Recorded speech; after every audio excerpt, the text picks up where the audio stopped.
বস গাড়ির কি অবস্থা বলেন তো? থানায় তো জিডি করলাম, দেখি আল্লাহ ভরসা। কিন্তু গাড়ি পাইতে হইলে তো পুলিশে কিছু দিতে হইব, দিছেন কিছু?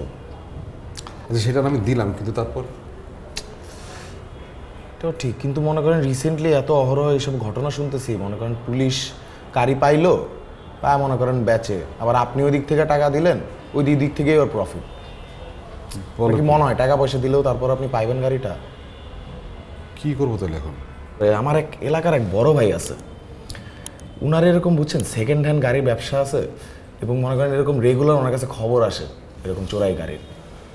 তাহলে এক কাজ করো না, তোমার এই বড় ভাই এখানে আজকে অফিসের পরে দুজন মিলে যাই তাহলে। আজকে না বস, আজকে না যাই, আমি কোনো একদিন ওনার সাথে একটু আলাপ দিয়া এর মধ্যে দিনের বেলা কোনো একটা সময় যাই। আজকে সমস্যাটা কি? বস বড় ভাই মানুষ তো রাতের বেলা একটু ফিলে থাকে। কিসে থাকে? একটু হালকা ফিলে থাকে বুঝছেন।